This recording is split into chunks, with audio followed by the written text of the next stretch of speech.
When I first started these recordings, I just wanted to do the ones I knew and the ones I liked. But since getting into it a bit, I started looking a bit further afield and getting into music I haven't heard before.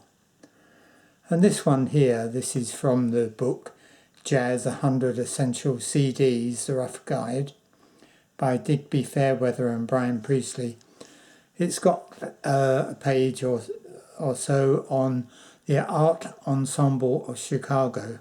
And when I saw that before, I thought, oh, free jazz, don't think I like that much. So I haven't really looked into them before, but encouraged by doing these videos, I've had a little look. So I'll read out the passages first, and then I'll tell you about the music that I've heard on YouTube by them, and what I liked and what I didn't like. So this is the Art Ensemble of Chicago, and the CD they're reviewing is called Nice Guys, and it's on ECM from 1994. And the lineup is Lester Bowie on trumpet, celeste and bass drum, Joseph Drauman on saxophones, clarinet, flugelhorn, conch shells, vibraphone, gongs, whistles and vocals, Roscoe Mitchell on saxophones, flute, piccolo, oboe, clarinet and gongs, Malachi Favors Meghostas is on bass, percussion, melodica, and Famoudou Don Moye on drums, bells, bike horn, congas, timpani, marimba, etc. And I should have looked up how to pronounce the names first, but I didn't. Anyway, the text reads, "The Art Ensemble of Chicago was the flagship group of Chicago's post-free jazz union, the Association for the Advancement of Creative Musicians, AACM. Starting in the late 1960s, they spanned the globe spreading the AACM message, great black music, ancient to the future. Organisationally, that Uber principle dealt with the self-determination. Musically, it was a matter of inclusivity. Where the free jazz revolution had a purist streak, the AACM musicians turned history into their flea market, mixing and matching different materials, styles and ideas, integrating R&B, funk, gospel, bop, free, classical, using instruments from other cultures.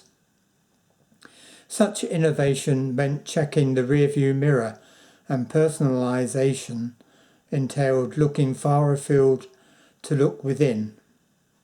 As saxophonist Joseph Jarman put it, you must make it your responsibility even to understand what music is about and how it's constructed. All these sounds and silences and all these instruments are just tools." The quintet brought their entire arsenal to bear on the 1978 classic Nice Guys, the best of several fine records on the ECM label. Urban Bushman and Full Force are also excellent. Trumpeter Lester Bowie brought his playful attitude up to the Windy City from St. Louis, and his Jar, that's the name of the tune, opens the date with a stunning bit of polystylism. A lush, long-toned theme and busy percussion established a pastoral mood. Then one little cymbal ring and the composition jump cuts into a bouncy autobiographical ska calypso shuffle. Bowie's Bowie slurring and blutting magical trumpet fills.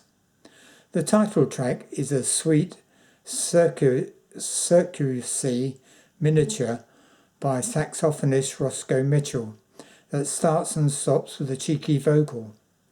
They're so nice. And a flourish of vaudevillian bicycle horns.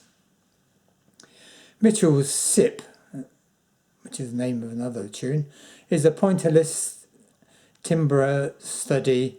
The multi-reed man likes to contrast colours. Sax click, brass click, conga click, melodica click, celeste. Drummer Don Moy contributes focus, like folk music with us on the end. A similar open piece that features his Sun percussion, a vastly augmented kit, and the so-called little instruments, tables of miscellaneous noisemakers deployed at strategic moments. Introduced by bassist Malachi Favors Maghostas. From a sparse opening, things grow more discordant, sprouting in all variety of whiz-bangs, bells, chimes, and vibes. Finally, the track transmutes into an African drum choir of horns. Jarman's 2 tracks on the CD's trump card are the CD's trump card 597 to 59. That's the name of a tune. It's a great post-Dolphy multi-thematic construction. Mitchell uncorks an extreme solo over a fiery rhythm section, his alto sax distending agonistically. Later, the horns play soft unison support under Favor's inventive bass statements. Dreaming of the Master became something of a set-ending theme for the art ensemble. It's the longest track, nearly 12 minutes, which allows Bowie to spread out his solo in a fascinating way. But the slinky blues bass mid-tempo swing of the first part abruptly leaps into a devilishly fast potboiler, spurring Jarman to dig hard into an expressive free jazz tenor solo before the neat theme returns for a recap. The art ensemble still nominally works as a trio. Jarman left the band some years back to pursue his studies in Buddhism, and Lester Bowie died in 1999, much too young.